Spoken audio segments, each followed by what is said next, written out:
Hi, I'm Burton with Stratfor, and this week's Above the Tearline, we thought it would be good to continue on a topic we raised last week by discussing how a counterterrorism agent attempts to connect the dots by looking at the recent package bombs that were intercepted destined for the United States.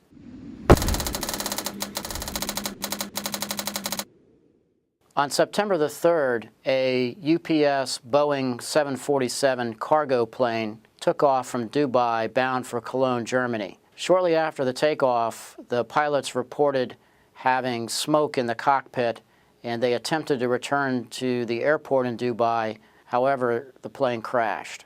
On October the 29th, two improvised explosive devices were found inside of toner cartridges that were destined for Jewish targets in the Chicago area. One of them was intercepted in Dubai, and the other was intercepted in the United Kingdom.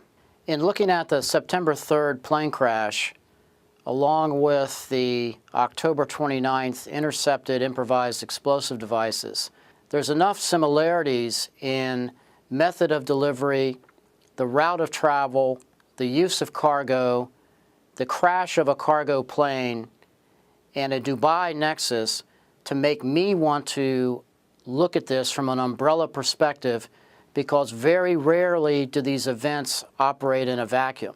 Let's take a look at pictures from the September 3rd plane crash, and I'll show you how difficult it's going to be to draw a direct link to the October 29th package bombs.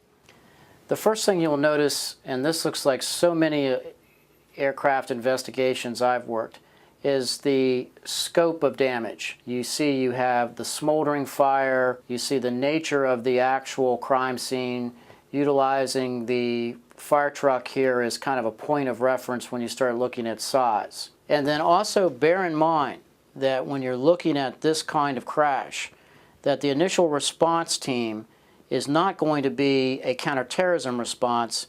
You're going to have 1 to 2 maybe NTSB investigators traveling to the site in an effort to help the local authorities determine what occurred. If you think about this in context of the event on September the 3rd is not being investigated as an act of terrorism, you simply have a cargo plane crash. Your resources, your national level focus is simply not going to be there. So now, as a counterterrorism investigator, you have to, in essence, walk back the cat and try to piece together evidence of what occurred, bearing in mind that as you look at this crime scene, the fire is going to consume a large measure of your evidence. As you can see from the September 3rd event, it's going to be extraordinarily difficult to draw a forensic connection to the October 29th package bombs.